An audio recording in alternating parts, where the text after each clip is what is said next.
What does it mean to grow into manhood in today's world? Well, today we'll be joined by media icon and the MD of Light Radio, IK Osakioduwa, and the dynamic hosts of the Menisms podcast, Sonariwo, OnDeck, and Murewa, for an honest look at masculinity from the lens of the next generation. All right, you're welcome, guys. We're going to be talking about masculinity and young boys. But I always say to the viewers, this is not an interview. It's not a panel. It's a conversation by men having open, honest talk. So I want to start with a statistic that I saw. I've shared it actually in a previous episode, but I found it quite eye-opening. 1 second. Yes. It says 45% of men aged 18 to 25 report that they've never approached a woman in person for dating. This is by Date Psychology 2023. So it's a culture of dating online, I guess, or not dating at all.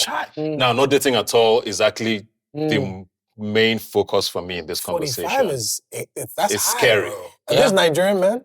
No, it was a global thing. Yeah. But I'm guessing it doesn't mean they don't have conversations with women. But if someone you're interested in, that doesn't happen as much anymore. Yeah. And it's fueled by this supposed incel culture that's becoming a thing.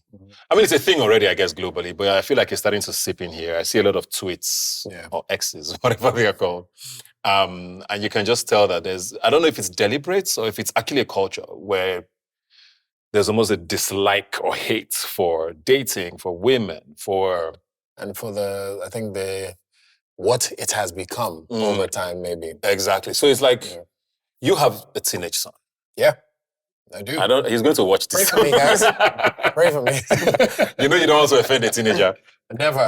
But I know him and I know he's a great guy. Yeah. But he also has friends. So I wonder what kind of conversations you have with him about, what's happening. So I'll be honest, I think there's a whole generation between me and him. And that's where this data, I think, lies. His generation, they're changing so much about what Gen Z and millennials are supposed to be. Or what they are. They're changing so much of it. So there's a lot of hype around stuff that they don't care for. And at least I notice he and his friends don't really care for. There's also the gender roles that we had that were very skewed to one side in our time. They don't really have that chip on their shoulder much. So, for instance, you take them to parties sometimes where there are 12 girls and 2 boys, and they're fine. The 2 boys they don't feel out of place. I'm like, are you guys okay? Yeah, they're fine. They're all right. In our day, that was, that's how we shamed them. Like, that's the first conversation. In our minds, we had a job in this party. And they don't have that issue at all. They're a lot more balanced. So I don't know that this really applies to his generation.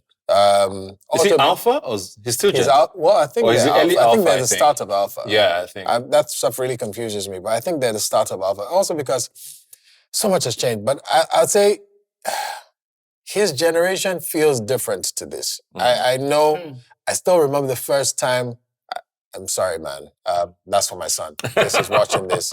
I still remember the first time he called me and said, come on, I'll show you something. He probably doesn't even remember this. He was maybe 8.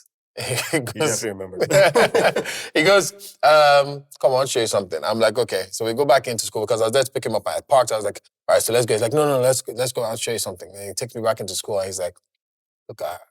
He was like, look at her. Is she beautiful? I was like, she is. I was like, she is. And I'm so proud of you. I was so happy. Insane. Bro, I was happy. I was like, yeah. I was like, she is. I said, are you talking? No, I just wanted you to see, let's go. I was like, okay. Wow, at 8? At 8. I encouraged every little bit of that out of it. I was like, I love it. I said, I appreciate good people. It's good. She's fine. She's pretty. I'm with it. So I don't know that this applies to him. I can't relate to it, truthfully. But I know there's a whole generation of people who their entire interaction is either pack interaction or digital interaction. They're loud in the DM, they're loud on social media, they're loud on the phone and the text, and not quite able to summon that courage in person. So it's very possible. I mean, you guys are like on the pulse with a lot of the Gen Z demographic with your interactions and all of that. And I mean, I don't know what this data looks like from what you hear. And I just want to be clear that it doesn't mean they don't interact with women. But if it comes to, I want to toast somebody, it either doesn't happen in person or it happens online, is what I'm getting from this. There's a culture of, I don't know if it's fear. I don't know if it's because people got a lot more insular over time with social media, with gaming. You know, it's this streaming culture now. Everybody wants to be a streamer. We saw with Adolescents, the movie on Netflix, the series on Netflix. I need to still watch that. I haven't watched it. You haven't seen Adolescents? I've been seeing it, but I always usually wait till the hype dies down to watch shows now. No, but it's a 6 series, and it was, I guess it won all those awards because people could a lot of people who had sons. I saw articles coming out saying, yo, is that what this is? Because I didn't know this is what my son is going through. And apparently it's a lot more with boys than ladies. I don't know what your impression of that. So I have 2 younger brothers that are Gen Z. One's 23, one's 21. And even when I see them, sometimes I can see the generational difference with myself and them because I'm now 10 and 11 years older than them. I mean, outside of them, I see a lot of their generation, they just have too many options. In terms of when you're online now, it's like a microwave. You can literally just warm up next. Swiping. Exactly. Like you can see a different girl you can see at least 100 women from different countries every single day. Compared to back in our day now, it's like when one girl liked you, you focused on that one for now, unless you actually saw the girl. So you were forced to actually talk to girls because we didn't have that access to internet till late. When you look at it, like for our generation and myself and Murewa... You don't need to spell it out. Let's be clear. We know who you're referring to. Just talk. Say, like, He even stretched behind you. Say that one, not this one. I mean, it's because like when you look at it now, like MySpace started when I was in middle school. So that means I was 13, 14. How old were you guys on MySpace? I was 10. Make your point, it's okay. I was 10. I was 10. Off your mic. I mean, just out of curiosity, how old were you guys on MySpace? It's all right. No, it's like when you look at that, when it started... His MySpace account exist. My AOL account. Okay, but you guys are probably the ones saying, like, you know how us, when those things started, you use it, but that wasn't your main source of interaction for people. So no matter what, you still went outside. That was like your escape for like 1 hour, 2 hours or so, then go out. Them, on the other hand, they can stay at home all day and meet so many people around the world that you're not forced to go and talk. So I think it's the internet, and then the things of the internet now have made a lot more of their generation antisocial. Yeah, I mean, I do have a few things to add to that, though. So Ebuka mentioned one thing about rejection, or fear, actually. So I term that rejection, particularly because as men, we already have that barrier that we're meant to break when you want to toast someone, right? You kind of already want to even play the conversation out before it starts. And that's only because you want to be rejected the most subtle way. So you want to with think no about... witnesses. With no witnesses. You want to know, what are the scenarios here? Is she going to tell me no directly? How do I counter that? Is she going to tell me no maybe after like 2-3 statements? You want to play the whole thing out, right? Now, because the fear of rejection has now been blurred out with social media, you can literally, someone can say they hate you and it's just words. It's just words, right? And so now that it's just words, you want to be in that safe space. That's where the insulation of being in that safe bubble comes in. And then you want to then only tell someone with the safety of, you can't see me, I can't see you. Your words don't really hurt me. Even if you tell me no, there's like 10 other people I've been texting. So I'm kind of hoping for one of them to. And while that's happening, I don't have that rejection. Because you know when you get rejected... I've never heard it explained so clearly. That's interesting. When you get rejected, there's still that buffer of recovery before you start the next toasting. Whereas here, there's no window for that. So when you don't get rejected, or when you don't feel the emotion of rejection, you're easily shooting shots. You're easily, okay, let's go. Yeah, you know, it's interesting that you say, I think that men are trained in rejection. Used to be. Because, that's how we grew up, right? Because you had to like muster up the nerve to ask a girl to dance or to ask a girl to be your friend. You had to muster up the nerve to say, will you be my Valentine? Like I remember Valentine's Day in secondary school. Like you made a big... It was a pressure cooker. You write notes. Even when you know that she knows you know she knows. Everybody knows that you all know. Exactly. And yet it was this pressure-filled moment that was squarely on the shoulder of the guy to say, are you going to ask her? And everybody would watch. And I still remember certain guys being rejected, and it was like public in front it was of a complete embarrassment, a complete Yes. washing down. Yes. And I think that in that training of rejection, you then had some people who learned to kind of take it on the chin, take some time to recover yourself, maybe readjust your target, and and then go again. And that's how we came up. Yeah. But in that, you had people who didn't know how to handle that very well. Yeah. And they have now taken the opposite reaction. The other thing that I wanted to say is this idea that it's just words. Because I would argue that word wounds can be as damaging I agree. as physical wounds, right? So, and that's what I think the danger of kind of this social media era that we're in now is that everybody has such an ample opportunity to inflict word wounds. And in fact, that has almost become the order of the day. That is like, people are just looking to drag, to troll. Like, I remember when Twitter, or what used to be called Twitter, first started, was a completely different space. So You know it this? was easy, than what it is now. Circa Like 2010 now it's like to 2014. I was amazing. actually met people off of Twitter yeah, who are like- very cool with. And it was a nice place to... And now it's like this place that you It's just... toxic. That's toxicity. I don't even use Twitter It's anymore like the because of mob it. marketplace where it's like everybody's looking to trend or go viral by insulting somebody or throwing words at somebody and getting retweets. And it's just become this very difficult place to exist in.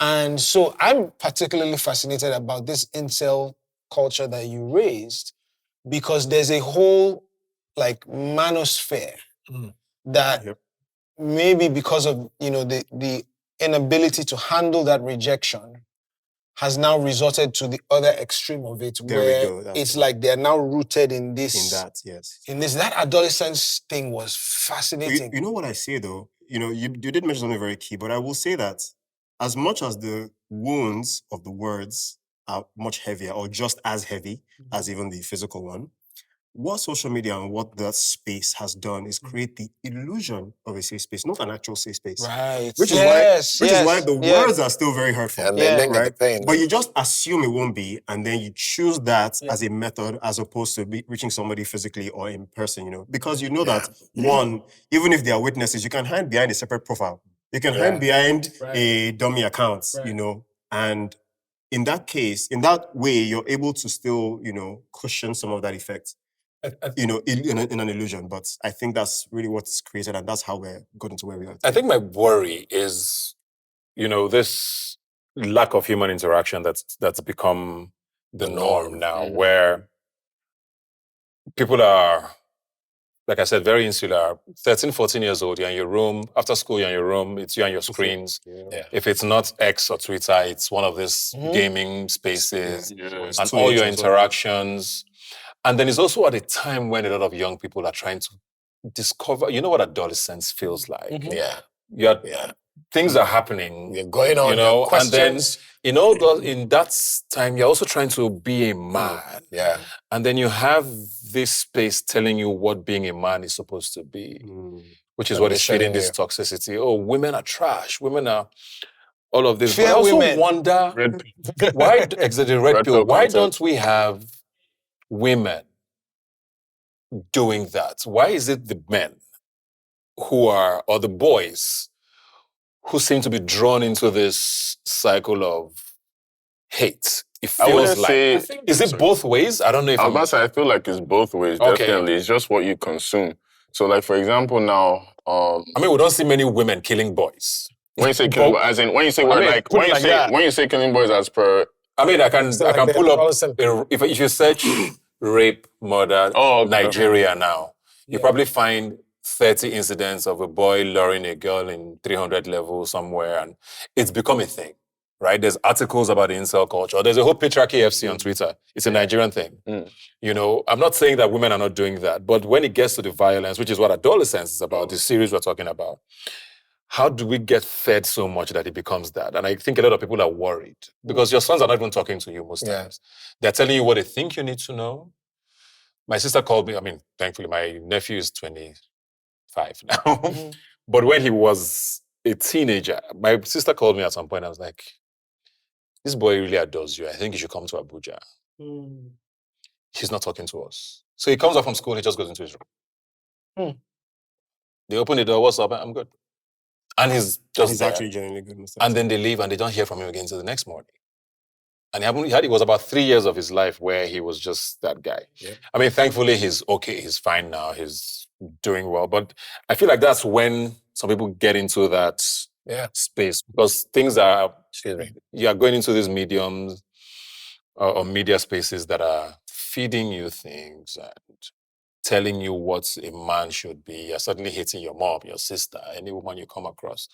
And I just wonder why I think it gets to violence. I think, first of all, there's over a space of maybe 20 years, the last 20 years, there have been active, deliberate campaigns for the girl child, for women emancipation, for equal rights. And we were just hanging around looking. We were just, just happy to be. They said the boy child was fine. Yeah, well, fine. Meanwhile, if you do the research, you find out the average Nigerian man, and these are not stats, these are just my guesstimations. The average Nigerian man, and by average, I'm saying no less than 5 out of every 10 has had their first sexual experience before they're 13, right? And that goes back maybe. Are you guilty? Your maybe face is about. No, that's a shock thing. It's just like, bro, that's way too young. In Nigeria? I'm not surprised in Nigeria, but it's just like... Survey. It's way too young. But guys, I did a survey on the radio while I worked at Rhythm back in the day. And I said, guys should call and tell when they had their first sexual experience. I had then people who were in their late 40s calling to say that they were first sexually active at 8 years old. Right? 8. That the first time a woman tried to have sex with them was 8. Right? My first sexual experience was what? I was maybe 12. Do you understand? So it's a thing, but it's not considered to be attention-worthy. So men have been going through it, but women have been in private having their own issues as well. Now, deliberately, the women have come out to say, okay, listen, let's fix the women. Yeah. Like you said, the men, we've just been hanging about. Nobody's making any... Because we don't talk. Nobody cares. Nobody cares, but also we don't talk. Yeah, nobody talks. So there's been no deliberate campaign to make sure that boy child is getting healthy growth and all of that stuff. And when you speak about that incel culture, I saw my son almost get into that phase where he had the headphones on for very long hours. He just headphones and device. And for us, it was we had to be very deliberate. I was like, if you check on my phone, I have a calendar notification, Walk with Saha, where I just made a note that's okay, every evening at this time, me and this boy, we're going to walk the street. And talk. We're going to talk. That is so powerful. Now, I didn't want to force him to make the change or make it a part of his life, but I also wanted it to feel like something special to him. So I didn't even allow my daughter to come. Why? Because my daughter and I have a very tender, sweet relationship. She's always hugging and kissing me. I'm always hugging and kissing her. Now he's gone to that age where it would be a little bit awkward to always be surrounded by I don't mind him around all the time. I want to be around him all the time, but to kiss him as much as I kiss my daughter might feel awkward to him. I don't know. I still kiss him, by the way. But I made sure it was his moment. How does he react to that? He's always like, okay. In public? Yeah, he's like, okay. In public? In public, he's always like, okay. Okay. Because I'm sorry, I'm not Jay-Z, but in public, I'm like, He's like, okay. That is like, okay. Let's leave this in the He calls me Ike, so he's like, yeah, I've actually heard that. He does? Oh yeah, his kids call him by his name. Really? See, you saying that, I have a question for you all now. You know you're making a joke about generation. Well, this question is for you guys. Do you feel you keep saying you guys? This thing, I don't know. See, there's still respect, but let me ask a question now. Like, when you talk about this thing now, for your generation and even our generation now, when we were talking about women or the conversation of women came up, right? Mm-hmm. I feel like the tone of conversation is a lot different than now. Because even like the little things you just described with your son, I was just like, I can't imagine if that was my generation as a teenager or even your generation. It wasn't. So for you all, how did you all decide to switch the conversation with your children when it came to the opposite sex? Or if you have sons, because I know you said you have a son. I don't know if you have a son. No, I don't have. You don't have a son? I have two sons, but they're very really young. So have you guys already started thinking about the conversations you have with your children when it comes to the opposite sex? And have you thought about how consciously you might have to change? Because for us, that's why the reason I brought up is when it came to talks about women, it was a very, at least in Nigeria, it was a very direct conversation. You like her? Make sure you get to her. Make sure you get as many girls as you can. Or just do this thing. Don't do. It wasn't really in-depth conversations like we're having now. So how have you started programming your mind to change that conversation with them? You have to start early, and you have to break the walls early. So with my son, I realized I'm going to have to talk to this boy about all the nitty-gritty, the details, the birds and the bees, girls, sex, and sexuality, and all of that. And I didn't want to have to wait like they waited with us. It was very brass tacks. When they, I still remember the conversation with my mom, which I count myself lucky because most of my guys never got that conversation from their parents. There we go. I still remember the conversation with my mom. My mom sat me down and said, listen, you are going to wait to have sex because, you're going to have as much of it as you need. Let me tell you, you're going to, once you get married, you will have sex everywhere. Kitchen, living room. I was like, mommy, easy. She was like, no, listen to me. Be patient. She wanted to get so when you were going to uni, right? Even before then, just as I was... My mom had one conversation with me as I was going to university. So it was, you could feel the only time. And it was awkward. I have to say it. It was just about protection. Oh, wow. No, my mom didn't get to protection. I was just very... She went straight to... My mom is a nurse. But she didn't mention anything until then. So she had to just... Don't bring your child home. Yeah. So, no, my mom's approach was completely different. After she read me the Riot Act and told me, don't try it, wait, be patient, you have as much of it as you want. There's this illusion of scarcity. It's a lie. You have a lot of sex.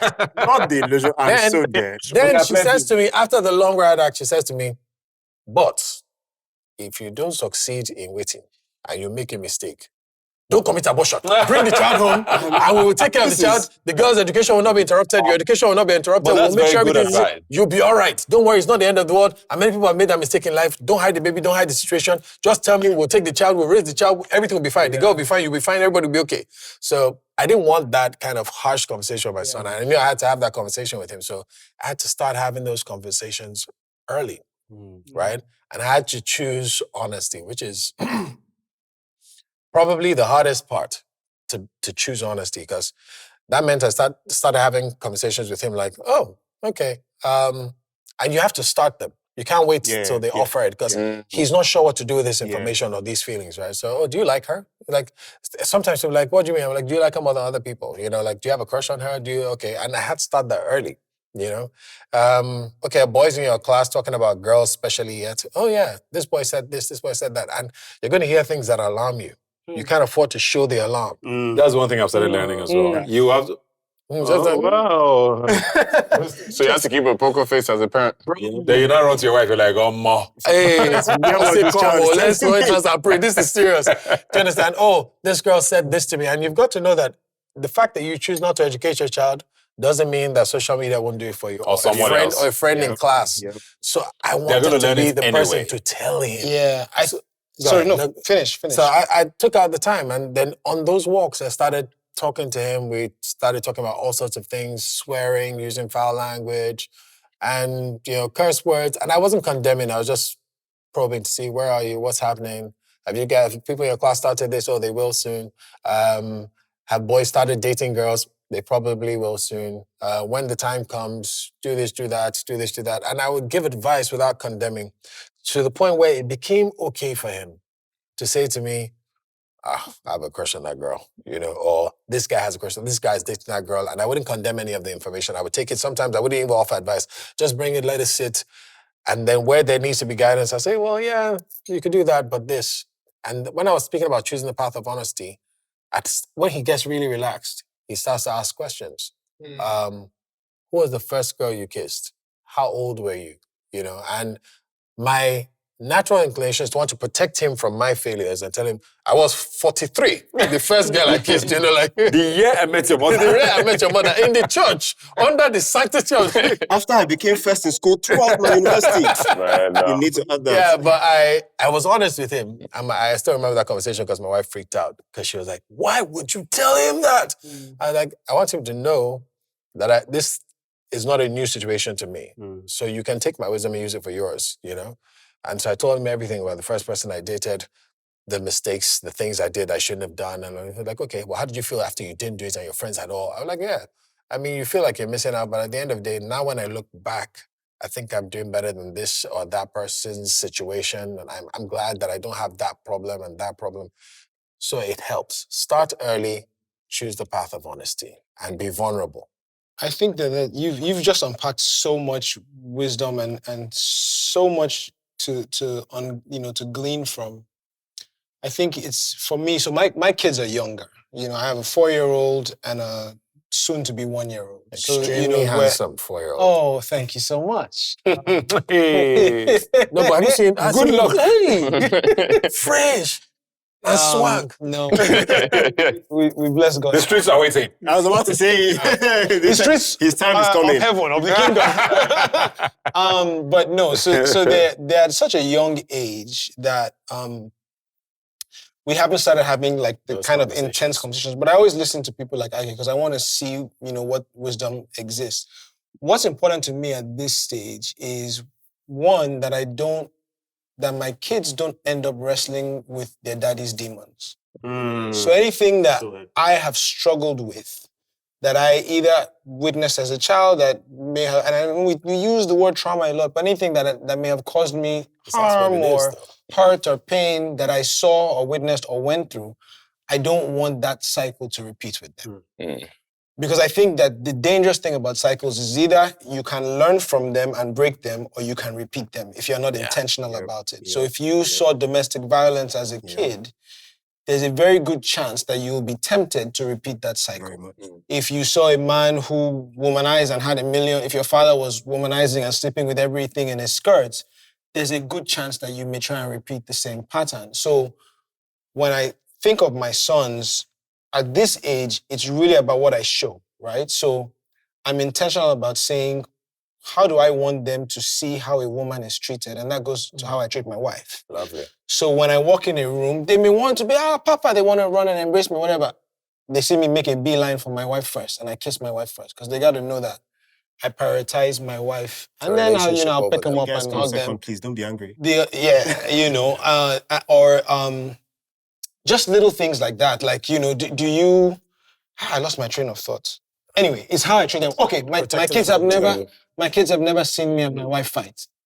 It's a rule that we have that if we have something that we need to discuss, that's an intense conversation, it will never happen in front of our children, because we want them to get the picture of a healthy, happy home.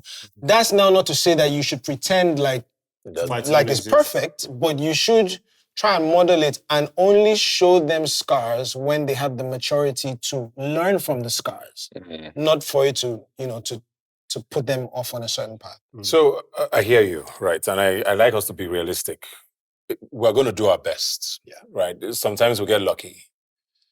Sometimes we get partner trainers online, which is what is happening, right? Yeah. And I want to come to both of you because you guys are podcasters, and podcasts have been accused a lot of feeding this culture of masculinity, red pill, incel culture. This is what a man should be like. And your podcast is literally called Menisms. So, the irony of things. And then entertainers as well.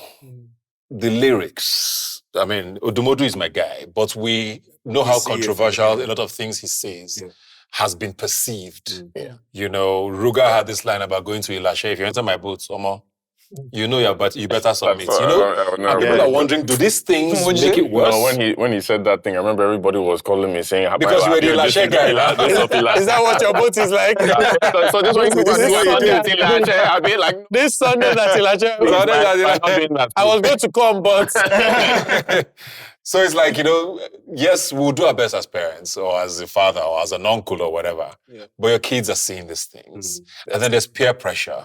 I also want my child to be cool. Yeah. As much as you want your child to be principled, you also, they will not be saying this is your dead son. God, but it cannot be, but finding that balance in a world where the influences are everywhere. Our influences were down the streets, or the guy in 300 level when you're 100 level because he was Timberlands and you didn't have Timberland. Yeah. Now it's here, feeding. So I don't know, do you guys feel any responsibility, or do you think it's the responsibility of podcasters, of this new media, or do entertainers have a role to play in this? Okay, so I'll go first. So first of all, there's some key things that Banky had said during his explanation of how he has chosen to raise his family.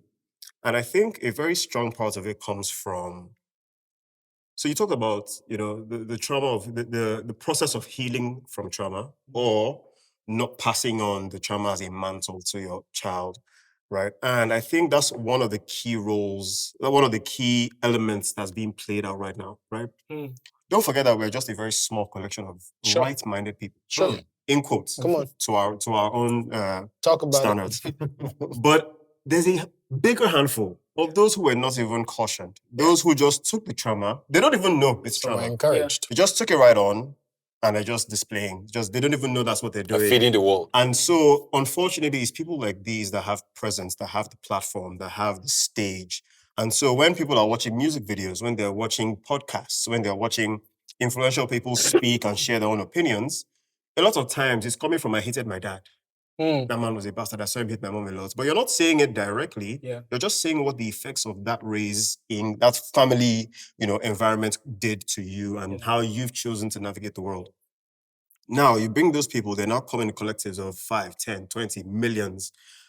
At some point, the young man, the young boy who's watching this new podcast, who's watching this new show of this man who he admires so much, probably for some other skill sets, right, is now seeing a side of this hero, in quotes, display, and now he's shown a lot of reverence to this person. He likes this person. He likes the way he handles this. He's a car racer, whatever it is. Now, this person has brought in his personal life into that. And his personal life is a bit toxic. But your son is not in the right mind, or that young man is not in the right mind to even decipher what is toxic or not. And so he just sees this as, that's one way to live life. You can beat your wife sometimes to correct her. There's some people who come from military backgrounds. To correct where that is all they got to see, right? And even those men who were beating their wives only picked that from their fathers. Yeah. And, it's just like you said, it's just that line of things. There's nobody that's correcting anything. And then now, you've now have this guy who now has platform. Because these other guys didn't have. Like you said, even if they beat their wives, it ended on the street. But now you beat their wives, it's getting to Jamaica when I live in Nigeria. And now people in Jamaica are commenting on things that are happening in Nigeria. And so you see how fast that propagates. Now, that news that's happening in Jamaica that should not even concern me is now getting to my son, it's now getting to my nephew, it's now getting to these younger brothers. And so even if we train them as much as we do, you still have to understand that they need to be, and that's why I said that I love the way you've chosen that part, even Ike as well. From young, they need to already know that when they see these things, how do you break down the difference? How do you know that this is what is right, this is what is wrong, or this needs to be questioned? I know what this is, but let me take this to my dad. Let me say I saw this. But when you're not that person they can come to, they just digest, they just sponge it, So, and I think to answer that question now, the role that these people play, including us, right, is so vast, especially now that, we're kind of in the middle of, we got a bit of the streets experience. We're getting a bit of the social media, because we're right in the middle, right? And so what then happens is, a lot of us are losing ground on remembering that this is how it came. We learn things from the street. We learn things from that mama down the road was also your mom, not just your mom in the house, right? So there were so many mothers on the street that were also your second, third, fourth, fifth moms that you have to just be in line. Whereas here now, you're not my mom directly, you can't talk to me. Yeah. Do you get what I'm trying to say? And so we now in the middle have to understand that this is how things work now, and have to advise them on how it shouldn't be, because even if that seems normal to you, we who learn things from the streets, we are more grounded, and that allowed us, decipher what is wrong, what is right. So I think we really play a key role. It's a very big mantle to carry on, but it's something that I think we need to use the platform to let people understand that, look, as much as you see things on social media, there's so many things that you need to learn how to take as a pinch of salt.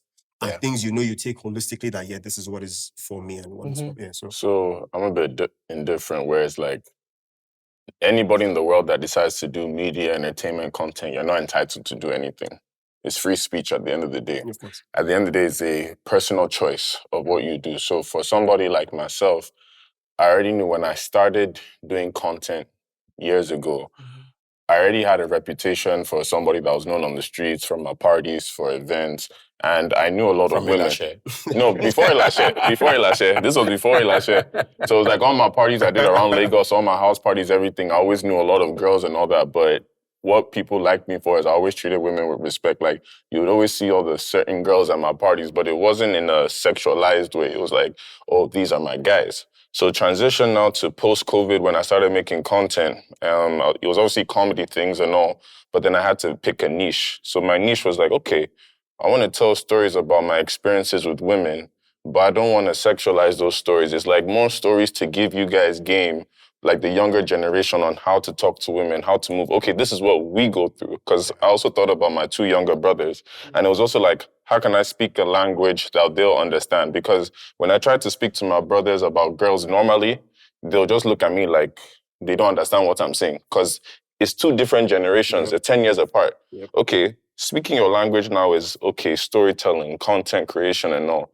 So it's like, for me, that's when I now decided to make a personal choice. Like, okay, if I'm going to share these stories about women, if I'm going to do anything online about women, I want it to be a way that guys can relate, but they're taking the lessons from it that, hey, don't make these same mistakes that I did. Things like that. And to be honest, I feel like doing so, like the way we did the podcast now, even coming about, the idea came again because I also thought about my Nigerian influences. Like, okay, online or on TV, who do I see really talk about women?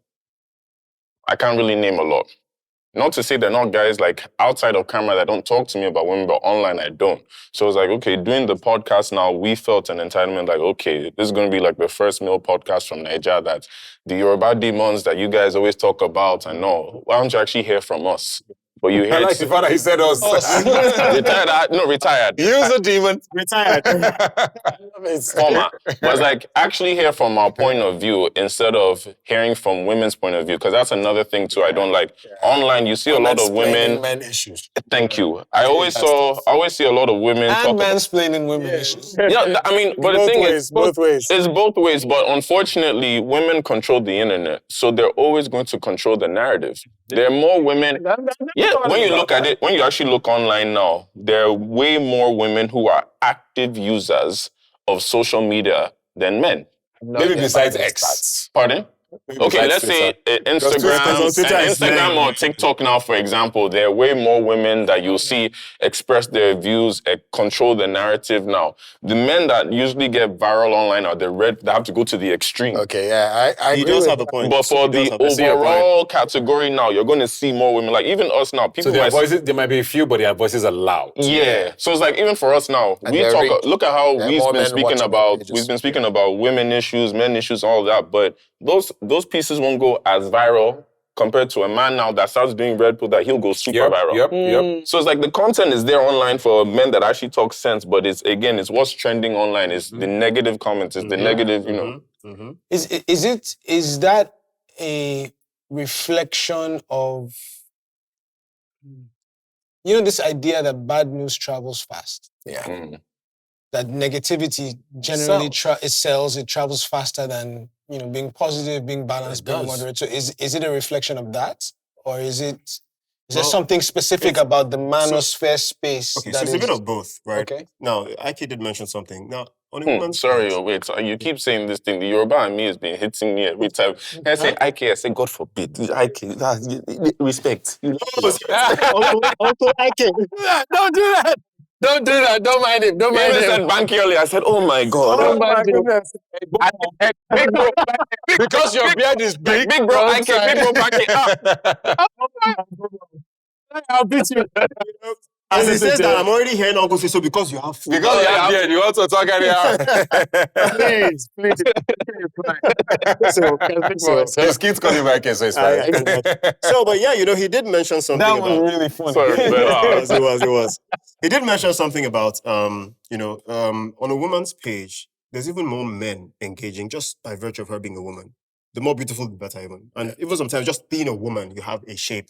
You already see tons of men. You see more likes. You see more this. So there's a lot more engagement on women's pages, right? So that's one side to it. Yeah. Then there's, of course, the other side where the bad news is more entertaining, so to say, than good. And so people like good lessons, but like, give me a bit of violence. Like I want something that, can make me shake in a bit and laugh and even relate. So when people do relatable content that is bad news, that propagates the most.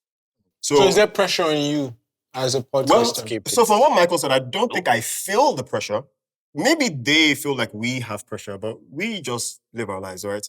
And I think that's also particularly because, well, again, to the extent of what we can say, we are not people who are trying to portray bad traits, or at least, again, bad can be subjective sometimes, right? But we are not trying to be beat your wife, be right. Mean to women, so yeah. I think by virtue of our moral standing already being checked, we don't have any pressure, right? I just believe that whatever news comes from, if you then misconstrue what I'm telling you, that's on you.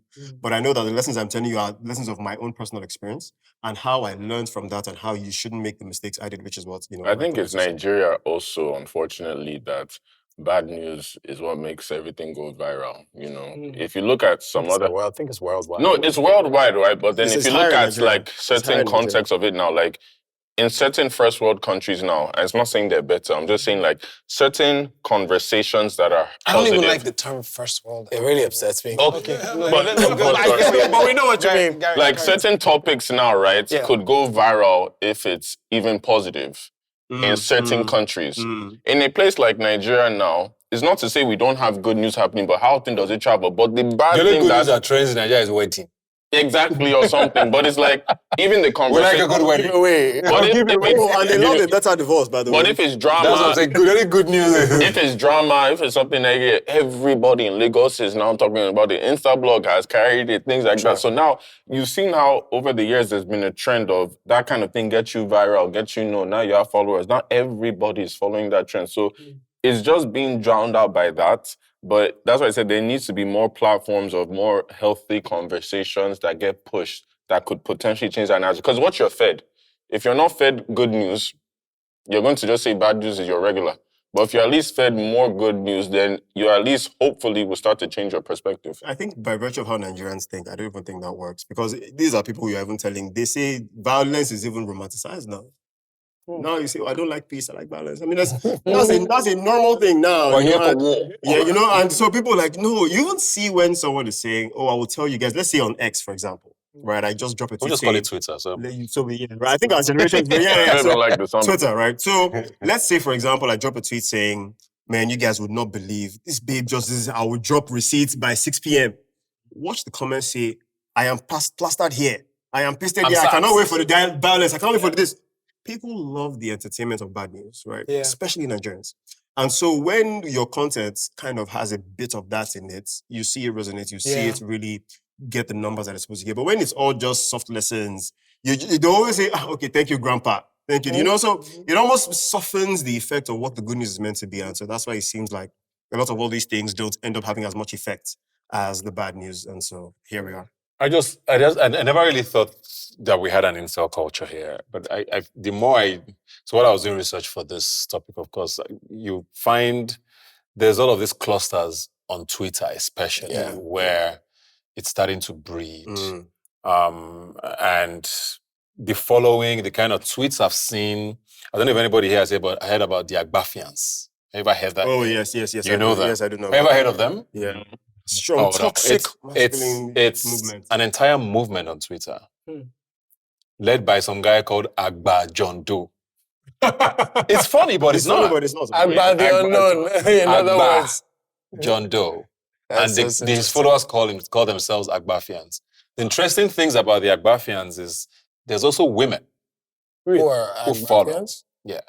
But the entire premise, he claims he's not misogynistic, he's not patriarchal, but from his tweets and the sorts of things that are said, you can tell. It's almost always this constant needling of either you don't need a woman or women are the problem, is what you see repeated. And they might come and finish me now after seeing this. But that's just what it is. You know, so there's that, and there's some, I don't want to give anybody publicity, but there's a particular handle that is very recurrent on Twitter. Let me just give you an example of what it is. As a man, learn to be alone and enjoy your own company. It will help you a lot from being needy and also from exposing yourself to disrespect from women. So now, you're 14, 15, you see this. There we go. Yeah. He's already told you, you don't need anybody, especially not women. Yep. Because they will disrespect you. And this is in Nigeria with a Nigerian name. Yeah. So, and slowly, with a few examples. Yes. And probably with a few examples to sell the story. And then people are retweeting and I say, yes, you know, I mean, I understood that there was all of this banter on Twitter, but that's what I thought it was. But it's becoming a lot more than that. And because a lot of these social media platforms now, especially what Twitter has become, amplifies this sort of voices. Other platforms like, I don't know, the streaming guys as well. I mean, if it gets traction, they're going to push it in the algorithm. TikTok has also been doing a lot more of that. So they don't really care nobody's checking anymore, really. It's like, okay, is this what people really want to see? Can I have more of it? And it makes it even harder to shield your kid or protect them or amplify those. Because I hear you, outside of Nigeria, maybe there are certain places where good news trends. But it's increasingly becoming less that. Even what you might even consider, it almost feels like in the world now you have to be in one extreme. You're either extremely right or extremely left. Yeah. Anything else in the middle is, they feel like you need too much nuance. And explaining the nuance in tweets, nobody has time for the nuance. You either have to be hard on this side or hard on this side. The nuance is too... Nobody has... They'll say, summarize this the way they tweet. You literally put a caption that is maybe 5 sentences. I beg, who read them? Give me summary. Because for them, it's like... Literally. So anything that needs nuance doesn't necessarily, nobody cares for it. But the thing is, the world is all about... Everything is nuanced. Yeah. I feel like life is nuanced. Nothing is... Very few things are hard facts. Yeah. And I think that's where the issue is. If I'm going to be honest, I don't think the trend or the algorithm can be affected by individuals significantly. Yeah. I think that's where what Banky brought up comes into play. Modeling for them success. What actually success? What success looks like. In year 7, after year 7, a lot of my son's friends were leaving for school, going to different places. And the conversation came up at home. When do we want him to start school abroad? And I said, listen, forget where he schools. I said, I'm the biggest form of education this boy will ever receive, right? Me. So what we should prioritize is my relationship with him getting to see me, to hang with me, to walk with me, to talk with me, right? Not to say I'm a great person, but I need to be someone that he respects enough to discuss with. So that when he's in that place where he hasn't made up his mind on an issue and he wants to talk to somebody he trusts will give him a fair, balanced, I'm the first that he can come to, you know? And so it's about being, one, available to our younger guys and being approachable to them. Available, approachable, and also to offer them some sense of vulnerability. That, look, I'm not a perfect guy, but this is what this has done for me. This is where this messed me up, you know? And I think for me that, if I'm going to say there's been any measure of progress with either my son or younger men, is being able to say, okay, listen, I get it. This thing does that, but this also gets you here, and it's without all the drama that comes from this road. Do you understand? You could choose to go the algorithm road. You could choose to go the popular way. You could choose to be like all the other boys in your class. But it comes with some drama. Let me tell you some of the things that are going to happen down the road that they haven't experienced yet, that they know nothing about yet, and tell them that this is what's up. And you can also share examples from your failures, which is what we're not too keen on as guys, to say, listen, let me tell you a story. Let me tell you something that happened to me once. Do you do that often? I do, especially with younger men. My son, I have to measure. There's a scripture in the Bible that says you shouldn't wake up passion before it's time. So there's some things I can't tell him because he's too young to hear them. Yeah. But then with younger men, I'm able to say, bro, let me tell you a story. Yeah. And tell them, this isn't somebody strange. This isn't somebody far away. This is me. Right? This is what happened to me. I think the worry for me is, even before we had kids, I had gotten very concerned about the world that we would potentially birth our children into. Because, and I don't want to kind of sit on a pedestal and just be hampering on the social media as bad. It has its positives. We've all, in some way, shape, or form, benefited from social media and technology and all that. I hear you. Before you continue, I hear you on that. But we also benefited from social media when it wasn't algorithm fed. That's true. Fair. It's a different ballgame. That's true. It is a different ballgame. And that leads then it was social. It was what it was supposed to be. Yeah. So I've been the subject of dragging on Twitter enough times over the years where, somebody can say something and it can be completely false. It doesn't matter. It catches the Twitter sphere just catches fire and people just run with it. And before you know it, 20,000, 50, 70,000. One time I saw 70-something thousand tweets about something families that was calling you completely false. Wow. And I'm getting, calls and this and that. And how many people are you going to argue with? Because the minute you give it life, it now becomes news. Yes. So you don't want to, you don't want to spend time trying to do. And I've also learned that sometimes you're going through things. I'm a spiritual guy, so I always take a faith angle, but God wants you to build your character more than He wants you to defend your reputation. Yeah. And so I don't really want to engage in trying to defend myself at every point. That was the nice one right there. But that's why he's going on a show. But let me land in a place of honesty and fear. The thing that worries me the most is that, my son is 4. So he's not online, he's not there. But what happens when he's 10 or 12 or 13 and something happens online to me or my wife, because we happen to be in the public space, and he goes to school and people start, attacking him or asking him or bullying, the news. or, things like that, especially when something is not even, there's like actually no basis in reality, but it has just become this place. Like, we've become so addicted. I said this the other day. We've become so addicted to these apps. Like, I'll be speaking in a room full of business people. I gave a speech recently in a business conference, project management professionals. I said, what's the first thing you do when you wake up? Instagram, TikTok. It's TikTok. Da-da-da. What's the last thing you do before you go to sleep at night? Instagram, TikTok. You have to check your DMs now. But it's become this idol that we are all, like, we're addicted to the dopamine that we get from this thing. And so I'm just being honest, I'm just being vulnerable here.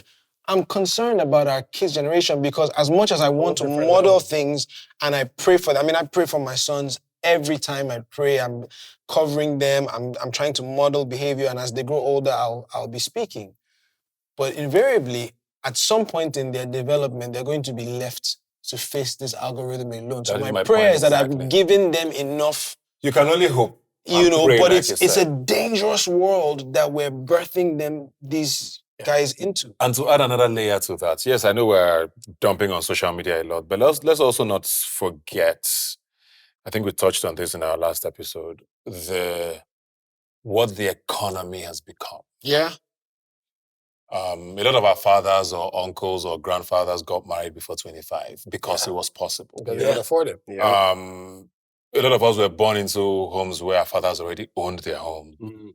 They're like, these things were normal. The world is a different place now, and it's not a Nigerian problem. Globally, the economy is in tatters.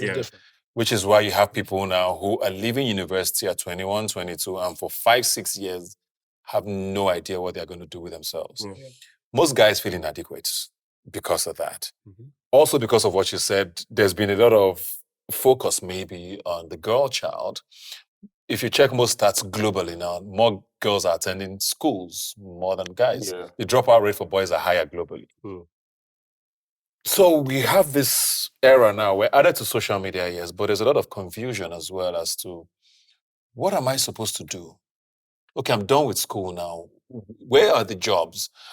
What is this creative space that I'm supposed to find myself in? You just reminded me of something. I was having a conversation with a senior friend of who you know. She's like a mutual senior Egbon type lady. And she told me that the ratio of girls to guys in Ivy League schools in America is 4-1. Hold on. The ratio of girls to guys in Howard University, this is what I was told, so we need to fact check it. But she said that the ratio of girls to guys in Howard University, which is like the premier historically black college or university, HBCU in America, is 12-1. 12 to 1. 12 women to 1 guy. Which is insane when you think about it, because first of all, what is happening to this generation of men who are just lost? And they're not getting educated, they're not getting empowered, they don't have great role models of what masculinity or what being a man is supposed to look like.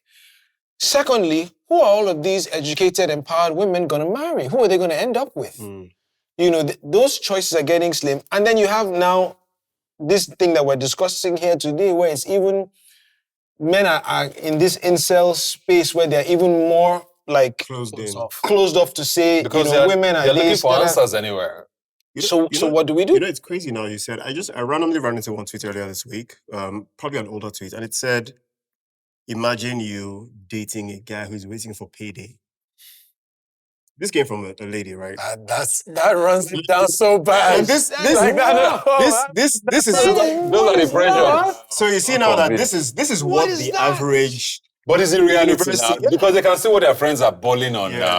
They are going to Zaza, they are going to, and you don't want her to wait for payday. And I think that's why I said it's messed up for our generation, the younger generation, because back then, you weren't watching other people's lives. You just focus on yourself. Somebody tell you a story, but you focus on yourself. Now, like you just said now, you wake up in the morning, you're watching somebody else's life. You sleep, somebody else's life. How are you now going to focus on your life? Because even those tweets and things you say, they're looking at the 1% of girls. Yeah, exactly. The girls, even in the Zazas and all that, they're a tiny percentage. And you don't know their stories of how they even entered there. But the algorithm is feeding that to you. And so you want that life. The crazy thing is, I was reading, because doing a bit of research before we came on today, and I read a stat that said suicide is the greatest killer of men under 50 in the UK. Suicide. So we've created this world where, like you say, we're waking up every day, you're feeding on other people. You ever cross your mind why you call your timeline a feed? You're literally feeding your soul on the highlights that other people choose to show you. And so you have different expectations of beauty or success or what you should have achieved by a certain time. And you're comparing your life with men all over the world. You have not even seen the grind that they went through. You haven't seen this. You're just seeing those moments. Or the reality of where they live. Or the reality of what is actually happening versus what they choose to show you. Exactly. And so anxiety and suicide and depression and mental health challenges are at an all-time high because we're so focused on this thing and what this thing tells us we should be. There's something I always say when I'm speaking to people is, don't get your validation from the comment section. And it's easier said than done because you want that. Comments are sweet now. You post something. The first thing you want to know is, like when you put an episode up, what are people saying? Like it's natural. But the problem is if you get validation from there, you'll get condemnation from there as well. Comparison, you get all of those things from there as well. So I think there's now a grayer line than before. Before, when social media was actually social media, whereas I'm just going here to be social, which is I'm done with my daily activities. Let me just come and gist and find out what your day was like. Oh my God, we're both suffering 9 to 5. We used to say good morning on Twitter. Yeah, bro. Yes, bro. Do you know what I'm saying? Like, it was a different this was a thing. People respond, good morning. There you go. So chirpy and nice. Exactly. Do you get it? But now we've not come to this place where it's our workplace. It's no more the social space. It's now our workplace. So now you're even getting feedback from the work you've done. So there's no way the comments are not leaving a sting. Yeah. Especially if it's a bad remark. Yeah. Because that bad remark is a bad review. It's a review. Not a bad comment anymore. It's not a bad review. And now, of the 100 comments, there's that one bad review. Is that negative? And you're just one? like, what? I swear that even though 100 people are telling you this was amazing, that one that I told, but also I feel like it feeds on a little bit of how Africans generally are raised, right? Mm-hmm. When you're praised by everybody else, but condemned by one. You just know that one has pointed out something that I needed to work on, as opposed to the 10 who told me things that I don't need to work on. So I think generally as Africans and how we are raised to really be strict on ourselves, right? So there's a portion of that, of course, this is still a global problem, but there's a portion of that even applies to Nigerians as a, Africans as a whole. Like when you bring your report home. There you go, and you're like, you mean you did second? Why did you not get an A in this? Exactly. So what that means is that you don't feel the accomplishment of a second position. You feel the failure of not being first. And so translate that to comments and reviews. Maybe that pressure as well needs to be something. Maybe that pressure also needs to be something that we need to deliberately learn to take away. Yes, I agree. When I was talking about modeling success, I don't mean modeling achievement. Yeah. Right? Because modeling success doesn't mean showing all the good stuff. It's being okay to say, well, I wasn't good at this stuff. I don't know. Or being honest and vulnerable. Check the people you talk to all the time. The people that you are best friends with. They're not the best people in the world. Oh, yeah, of course. But you trust them because they're vulnerable with you. Right? So your values have aligned in some way. So now you start to build thoughts together and ideas and principles together because of the trust you've built from the fraternity of your togetherness, how you're able to be vulnerable with each other. I think that's what we need to strive for, especially with younger men and with our sons, to be vulnerable, to be able to say, I messed up. Guys, if you know what happened to me, do you understand? I say, I did this because I wanted this, and it did mess me up like that, this. To be able to show it and say it and prove it to people and be honest, And then also, there's something my wife, my sisters, and I believe. It's not very common stuff, and I don't know how other people react to it. Well, not only will I teach you what I think is right and wrong, I will call out to my people, that's my son and my younger guys, I will call out everything that I think is detrimental. And by that sometimes even means naming names and places. So sometimes I'll say there was a young man who was dating a girl, and he was under quite a bit of pressure from the life her parents had provided for her. Do you understand? How much money they had, how much travel she's done. And he's a good guy, but she's a great girl. Do you understand? Now, she just happens to live in that family. And he was under quite a bit of pressure as to whether can I date this girl? I don't know, I can't afford this lifestyle though. This guy's been flying business class all her life. She doesn't even know what economy looks like. She's even been flying private these days. So I don't know how, even pressure. The pressure. So I sat down and I said, first of all, her dad has something like maybe 35 years on you.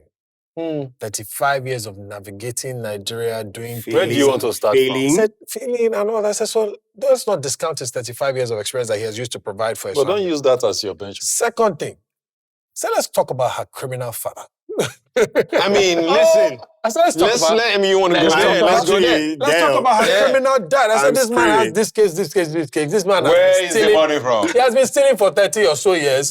Do you understand? So why are we now dragging with... Let's talk about her criminal Do you understand? So, strong statement. In the same way, I'm not even going to lie. When I'm talking to my son, we talk, and then I will call out certain people. I'm like, but so and so son is bound to be like this because his father does this, his father does that, his father does this. Oh, really? Yes, because your values must align. My kids aren't going to end up in your house if our values don't align. I'm very particular about that. I'm glad you said that, because sometimes I see... they may show up for a few minutes, but they're just not going to hang out with you.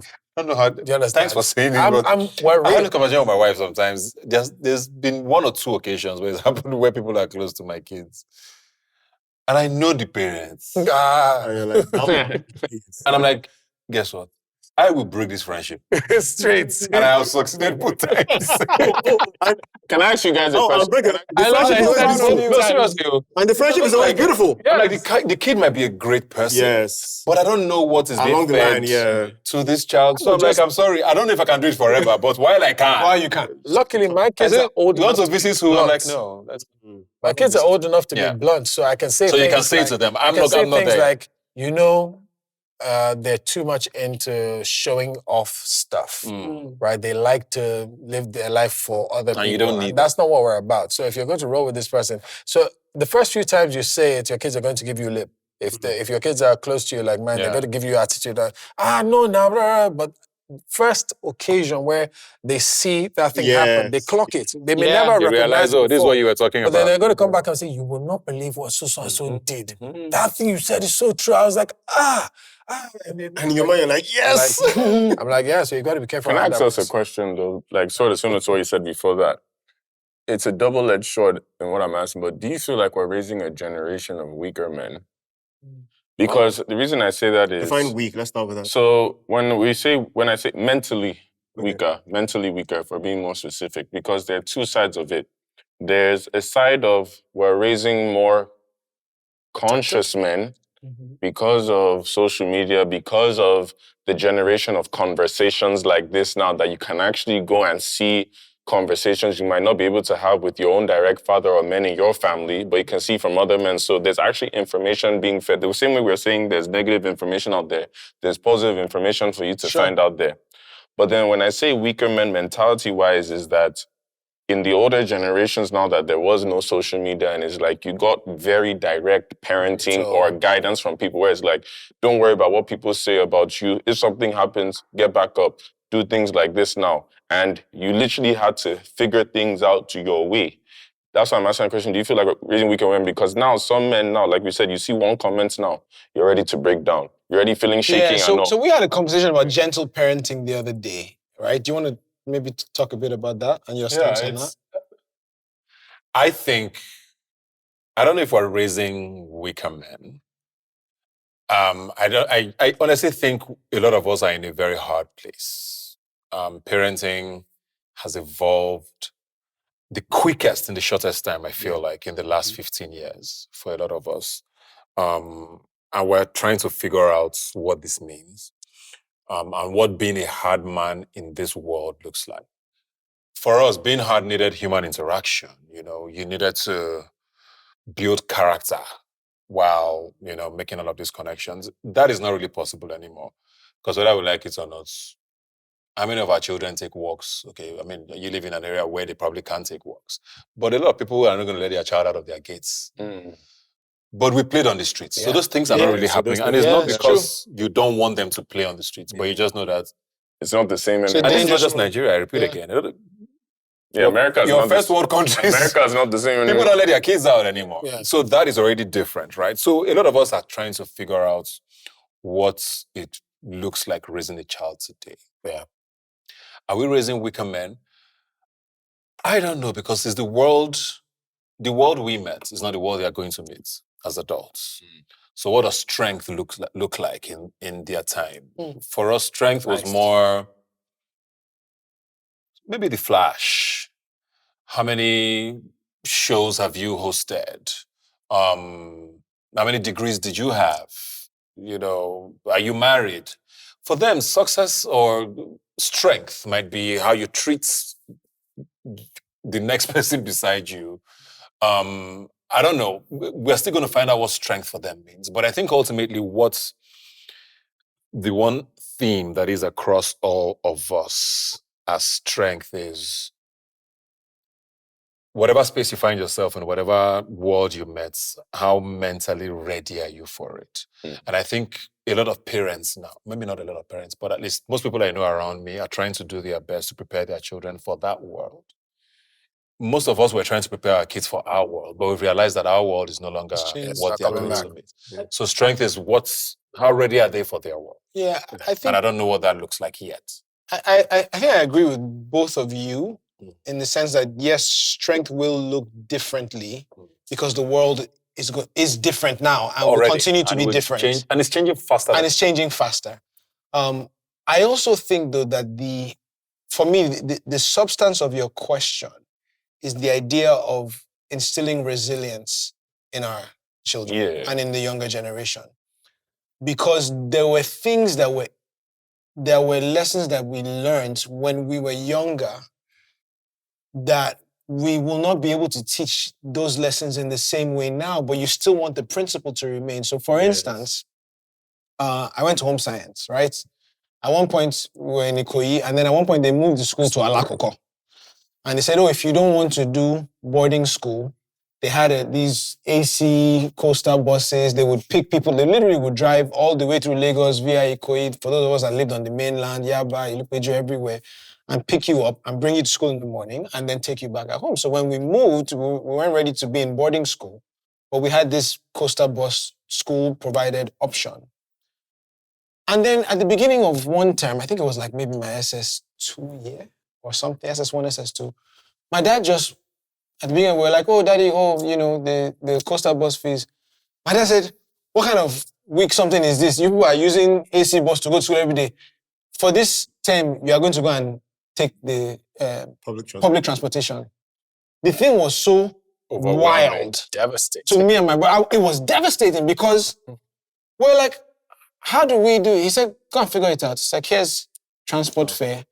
We lived in Ilupeju at the time. He's like, Oshodi market is here. Oshodi market. We all may not even know what Oshodi is now. I don't think it exists anymore. Right, it changed. It changed under Pastor. It still does, but it changed. It changed, but Oshodi, bro. But what it was then was Oshodi. a different. Bro. And he was like, Oshodi is here. Walk 30 minutes to Oshodi market and go and ask around till you figure out how to get to school. And for a term, listen, for a term, man, brother, the first day we did it, my heart was beating the whole way.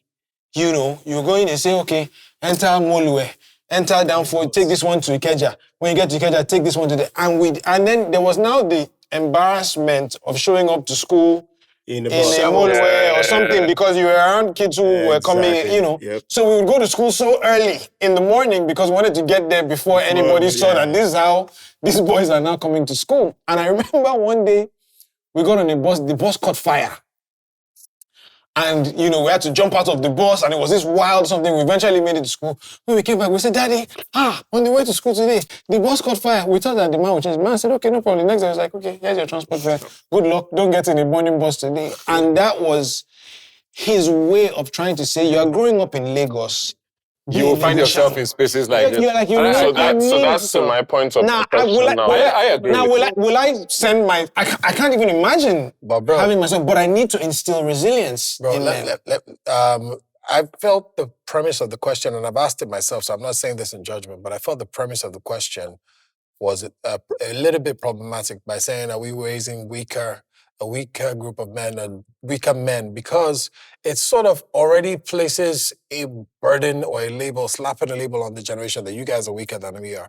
When it was situations that made us, yes, exactly. It was a different world. Yeah, it was. Yeah. Made us go through those things, and they will never experience those situations. Again, and they don't need those scenarios. And many of them you don't need. I remember. So, for instance, I'm going to give a few examples. When I was started, I remember saying to my wife, why are we putting on the generator for them during the day? I said, they don't need it. They should do without the cartoons. They go outside and play. And she said to me, first of all, what we should be making him think is normal is 24/7 power. Right? For the first time in my life, I thought about it. She was like, that's what we should be trying to make him see as normal, 24/7 power. Because I said, I don't want him to think this is how life is. And that's how life should be. Wow. Right? So my trauma was already informing a wrong direction for the boy from early. Do you understand?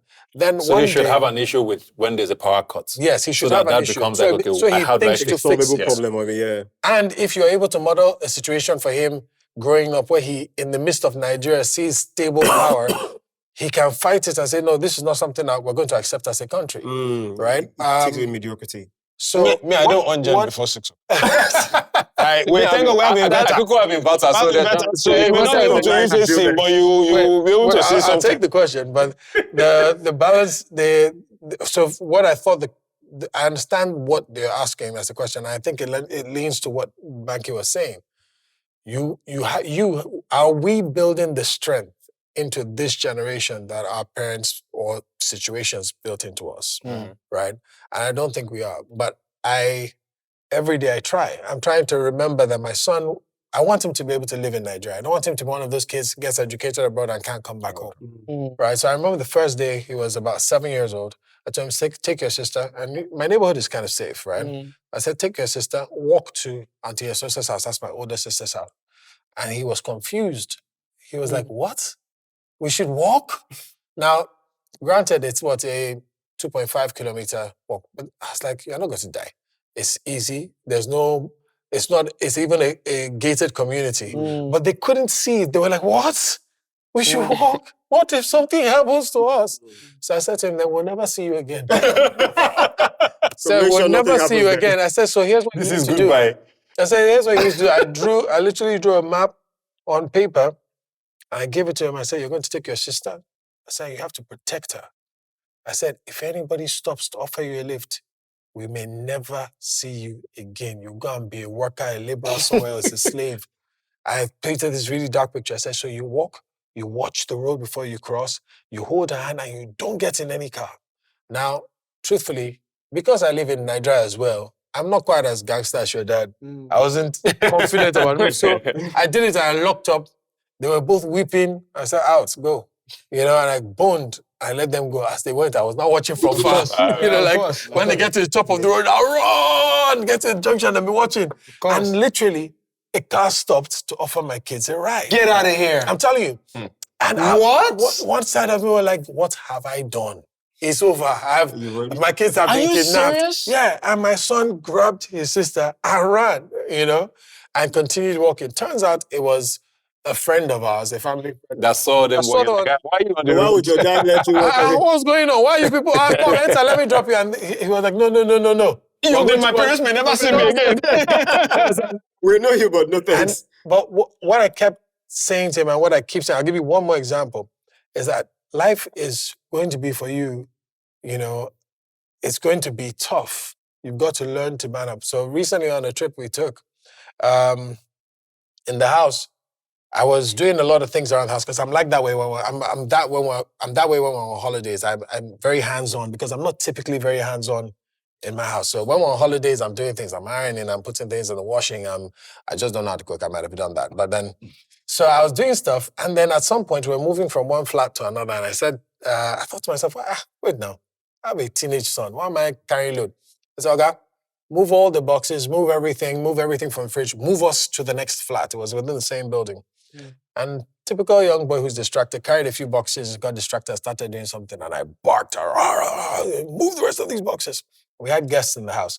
And they were like, go easy now. And they were all women. Like, we saw him carrying 1 or 2 boxes, and I snapped at all of them. I said, hey, when I'm raising a man, don't put mouth. And then I called him after he had done everything. I sat him down. I said, do you sometimes feel like I'm harder on you than I am on your sister? He said, yes. I said, yes, I am. I said, because life will never be for you what it is for your sister.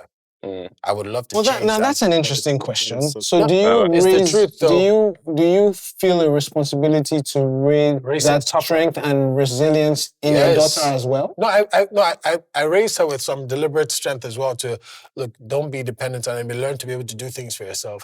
When you're single, I want you to be able to do things for yourself and travel and buy things and eat out and all of that. But for my son, I'm also very particular. I'm like, one, at some point, I'm going to kick you out of this house. This girl can live here for the rest of her life if she wants to. You, sir. That's not fair, no. Let me tell you why. I think it's arguable. Let me tell you why. I think it's arguable. Let me tell you why. Can I ask you something so that you can answer it as you are saying it? Sure. Somebody might push back on you and say that the world can be very unfair to women and to Black women especially. Very true. In the workplace, in society, in terms of their need to protect themselves, in terms of their need to fight for what belongs to them, whether it's promotion or wealth or status or whatever. And so if you are so conscious about instilling strength and resilience in your son, but just giving some of it to your daughter, do you feel like you might not be empowering her enough for the world she's also going to face? Because you can't just assume that she will have somebody to protect her the way your son is protecting her. But she will if I raise my son right. So here's my thought process, right? That's an interesting answer. Yeah, here's my thought process. I know about equal rights, and I'm all for equal rights. But equal rights doesn't translate to equal roles, right? Okay. Now, there's the lion of a pride, there are lionesses, right? The lion will enjoy certain privileges, and he has certain roles. The lionesses have certain responsibilities and they have certain roles. And we have to embrace how those roles play out. But the lionesses also hunt. They hunt. Yes, but they don't defend. So the defense is usually the... If you try to come for their cubs, then... No, if they're solo... I'm just pushing you because I want to see where this goes. No, that's fine, because they do. They don't lack strength. They're able to defend themselves in a fight. They're able to take on a fight. But when it comes to defending the pride, it will be the lion's job. Ebuka, what do you think? You have done, right? So wait, hang on. Okay, so finish. I said to my son, life is going to be different for you than it is for your sister. Because the world will treat you different. As much as we try to create a level playing field, there are more black men in jail than there are black women, right? Than there are any other person. That's true. Yeah, we need to do better than race. True, right? Because they won't give you the chances that they give anybody else, right? Driving down the street as a black man in any country, even in your own, right? The dangers you face from police or from anybody, it's more as a black man than it is. Look, so first of all, man up, right? This is not going to be a gentle road. Yeah. 2, like I said to myself, I'm going to pay her school fees, I'm going to pay her education, and if she fails to launch afterwards, though I'm trying to prepare her to launch and to be able to go out there and blossom, she'll stay in the house, she'll still enjoy things from my pocket. But I said, I don't want you to be that boy who's experiencing failure to launch. I want you outside doing your own. This is such an interesting take. When you finish, I need to hear what you're saying as a girl dad. Yeah. And then I say to him things like, look, simple social economics. Your sister will go out, some boy's going to try and impress her and he's going to buy her a drink. How many girls are going to be trying to impress you and buy you a drink? Baba, they don't have time for it. I tell on this show that they don't have time for it. We had an episode and I said sugar mummies are a myth in Lagos. They're a real myth. Baba, I've searched for some, I didn't find. I don't see my boys launching, tearing motor here and there. Let's use your show, Ebuka. Let's use Ebuka's show. The girls come out of Big Brother, right? They don't really... Shake the table. Let's just put it like it is. Shake the table, Baba. I don't know if people know where the sugar mummies are, but I don't... And some of them come out... So that means, are you a member? Some of them come out to cars. Some of them come out to houses. Whereas the guys... Some of them come out to just a fund. Do you understand? Opportunity, basically. But the boys don't experience it on the same level. Even if they do, and let's be real, some of them do, but with a push, but not on that same level. Yeah. Where the successful actors, right, in Nollywood, who are balling... No, this is a different show now. Let's shake the table. Go boys outside can hear this and understand this thing is real. Sure. Where are the boys outside? Where are the male actors that are flying every 6 weeks? Do you understand? Taking a break. They don't exist. Just see it. They don't exist. What are the boys who are taking a break? Yeah. Do you understand? Going to the Maldives and going to Santorini every half a year. It's down the road. I'm sorry. I know this is not what it is. Where are they? So I told them, it's going to be different for you. So you've got to be the boy who, and I said something to him, which I know many people hate, and it's toxic. I said, because unfortunately in the world, and it shouldn't be that way, men are not loved because they are cute. They're loved because they are useful. What they can provide. Do you understand? They're loved because they're useful. So if you look at the men who are moving these beautiful ladies, how cute are they? How good looking are they? What 6 packs do they have? They don't. They call them medium ugly these days. Because is that a thing? They are useful. Medium ugly. So to wrap it all up, so we can hear what Ebuka says. I need to hear Ebuka's point as a girl dad. I tell him, look, it's important for you to recognize that you're going to have to become a priest, a provider, a protector of your family. And that doesn't come from just sitting around and letting people baby you. You've got to carry that box, build up that muscle. Do you understand? On the flip end, I talk to my daughter casually like, listen, the only way you don't get people to stress you is by having options. The equivalent of Vex money. Do you understand? If you have that good degree that is first class, and your boss can't talk to you anyhow, but I will leave your company and go somewhere else, I will find work. The only way a boy doesn't talk to you anyhow is because, okay, I don't need you. This thing you're trying to do, don't come and try to toast me with money. It's not going to work because I have my own. Do you understand? I build it into her, but it's not an ultimatum. That if you don't, my son, I'm telling him now to balance it out, and I hope he doesn't watch this till he has achieved something. But to balance it out, I'm not going to kick my son out in truth. Right. What I tell him. Telling him since. Sorry, you're safe. I've been telling him since that, look, that from 21, I don't know what you can really explain to me that you're doing in my house. I said, I don't understand it. So if I'm getting you right, it looks like it's gentle parenting or a little more gentle for your daughter, but not the son. Yes.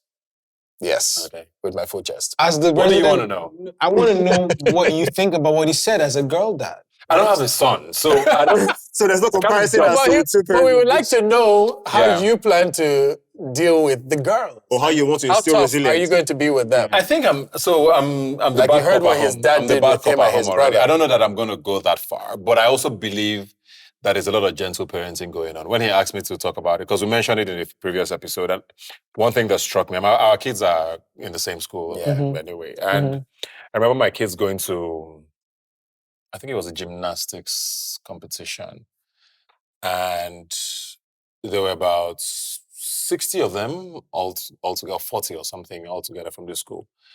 And it was a competition. People won medals, but at the end of the day, everybody got a medal. For participating. Participation medal, yeah. And thank you for trying. I found it so bizarre coming from an era where there was first, second, third. And after that, everybody, all of and like I said in the previous episode, they shamed the bottom two in assembly. Yes. You know, in my school they did that. So they will call your name. Bro, I've been in that bottom three. I remember the shame. They literally brings you front of the class and say shame. I don't want to say shame. I'm not saying, okay, maybe we shouldn't go that far, but in an era where they rewarded success. I find that really weird. Whatever explanation, I can understand you saying, okay, we don't give positions anymore in class. But if I compete in swimming, in gymnastics, I should get my reward. If I win an award, and that is what the real world is. Yes. And I'm all for preparing people for the real world. So gentle parenting is, I guess, not necessarily just at home. It's just the way the world is programmed now, where we need to be a little more sensitive to people and all of that. So on that note, I agree with Ike to a small extent, where he says we might want to do things a certain way, but we also know what the real world is that's waiting for this guy. Like he said, whether we like it or not, black men have certain things waiting for them, stereotypically, just for being black and being a man. So as much as you want to raise both your kids a certain way, the fact is one is more likely to be in danger, whether you like it or not. So, like I said, I don't have a son. I mean, maybe I'll get there. Because I don't know. Hopefully your wife is watching this. But Cynthia, we're with you. Listening? At home, I'm the bad cop. You may have plans. I'm the bad cop at home. So I'm the one who is more. But interestingly, I also have the most conversations with my kids. I can imagine that. We sit down, we talk, and I'm like, why did this happen? How did this happen? So we have conversations, but I'm also the one who's very firm. Maybe because the son is not here yet, I'm sort of being firm with both the girls I have. Right. But I can understand where that's coming from. When he started, I wasn't getting it, but when he explained the black male child's life, I can see why that would be. So I want to share something that I think is just a slightly different perspective on how we think about parenting, right? Okay. And I'll share this from the angle of a first child. They said I can 4 boys. Very soon, but sorry. I'm so sorry, guys. So a first child of 4 boys and getting the first definition of what my parents called parenting. Because they change it for a child. And I imagine the first child of 4 boys. Of 4 boys. Yes. And so, and it was one of those, they spaced as a heavy body now. Yeah, it is. They spaced children out every 3 years. So you really feel the first childness, right? As opposed to where it's just like 1 year. They used it to learn walk. They did. That's the truth. And it was evident in the kind of school. I was the only one who went to the sample schools that were like, yeah, that does not work. We'll send the rest to this. I was definitely a test right? Schools. You're a scapegoat. I was, fully. But I'm saying this from the angle of also someone born in that generation who had a very different relationship with their father that everybody else had. The myth then was, well, it wasn't even a myth, it was reality, right? All of my friends were like, oh my God, my dad, I can never even, once he's in with this. It was the exact opposite for me, right?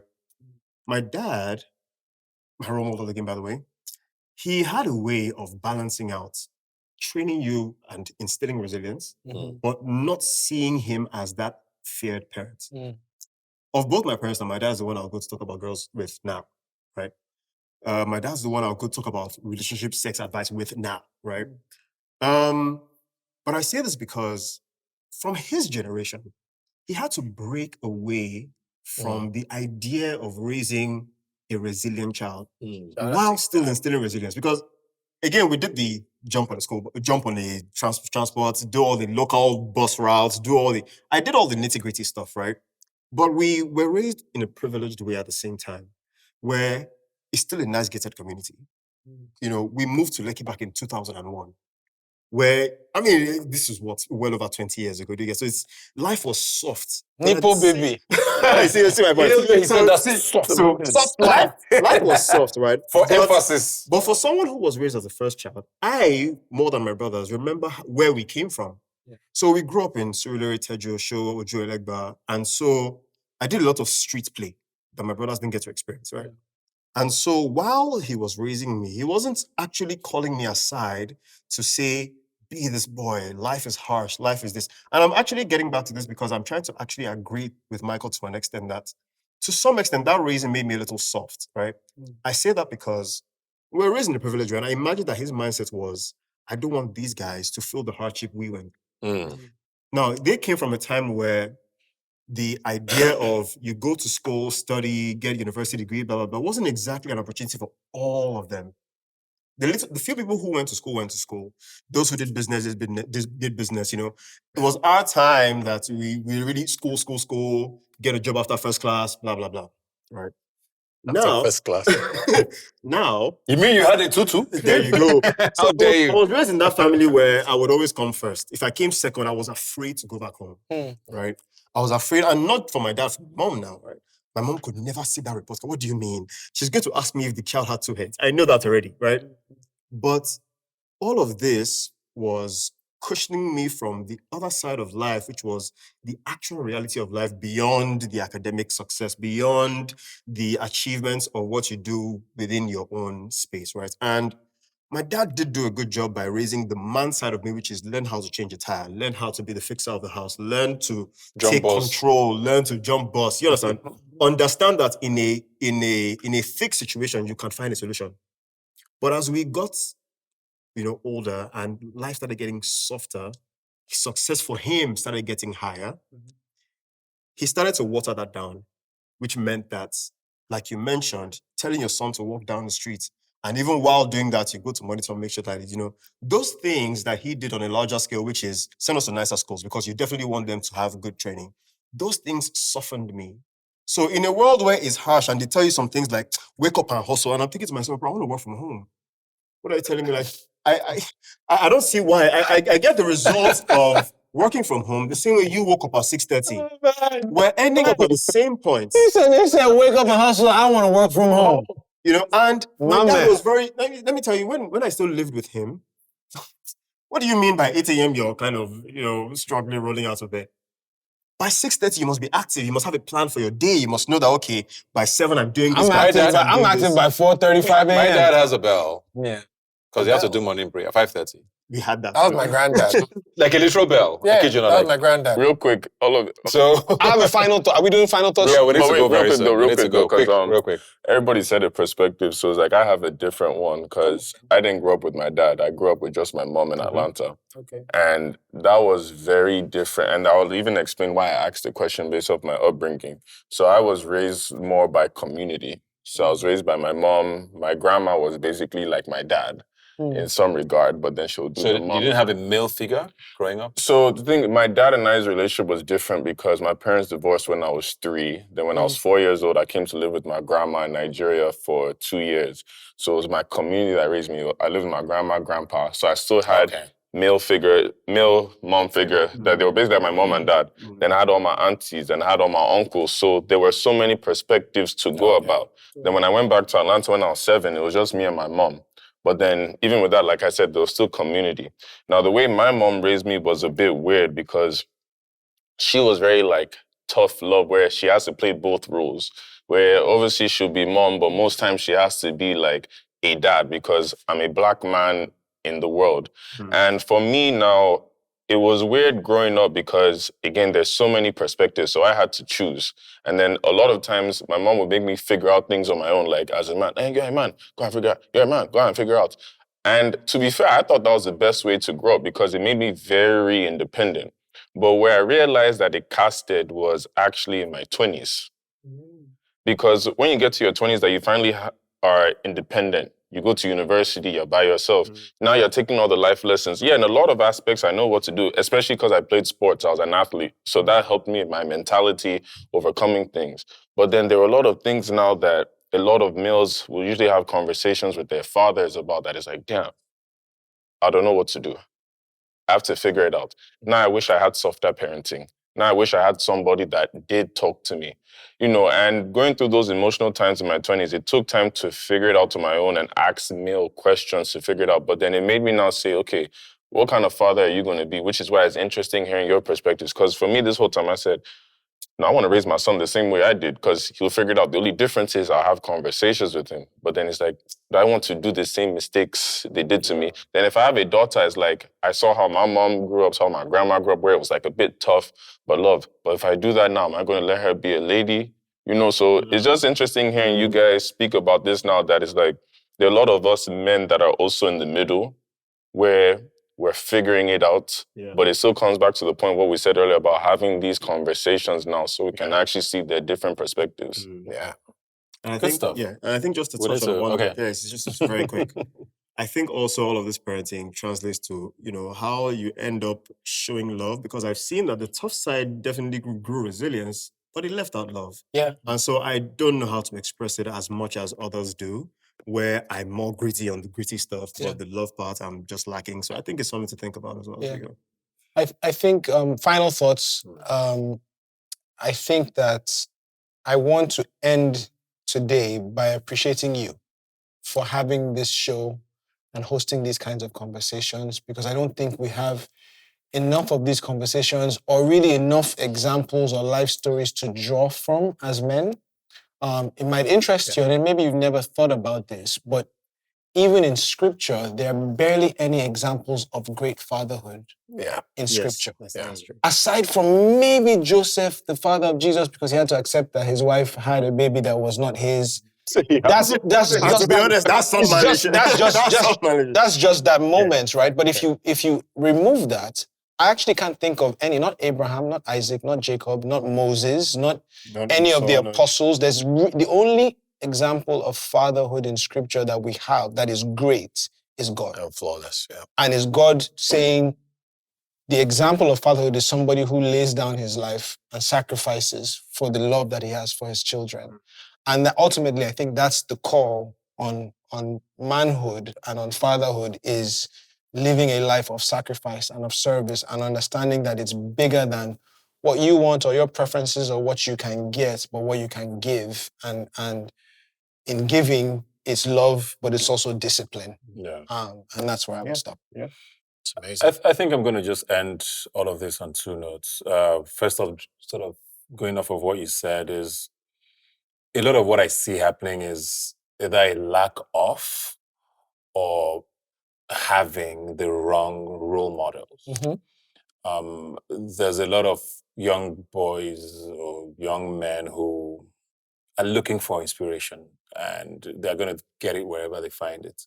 Sometimes they just don't find it and they do whatever the hell they want to do. So I think a lot of what I've gotten from here today is, whether it's your father, the way he raised you, or you, the way you're raising your son, there seems to be that sort of consensus or belief that, there needs to be visual representation of what's, is coming, or what you're preparing this boys for. I worry a lot, but I've also been very cautious, I guess, because of a lot of the spaces I work with a lot of young people. And the one thing I've learned is they don't like to be talked to or talked at. They like to be talked with. We didn't like to be talked to, but we were like, we took it. We didn't have any options. But the one thing I've had with this generation is they resent it. Yes. And I've been trying to be very careful with, how we address this, just to be sure. But generally, it's just, I feel like mentorship is a big deal and we need to take it a little more seriously. So maybe to parents out there, if you don't have the time to be the mentor or the role model, there has to be a way to figure out how your sons especially find that in their lives. Yeah. And then secondly, maybe sort of going off what Ike had said, I wonder, are we supposed to be raising boys as boys or boys as humans? And if there's a difference in that, there are people who believe a lot of the distinction between genders has brought us here. Should there be that? Now, this is a question I'm just throwing out to you people to share in the comments. What do you think? Nobody knows it all. Yeah. Do you feel boys and girls should be raised differently? Some people think that's what's got us here. Some people think that's the lack of it has got us here. We went too far to one corner and then we forgot about this. We forgot about the young men. And I don't know. I don't want to say I'm worried, but I've seen a lot of things that have just got me wondering what the future looks like with, men. Which is honestly what this particular episode, interestingly, is what brought this to life.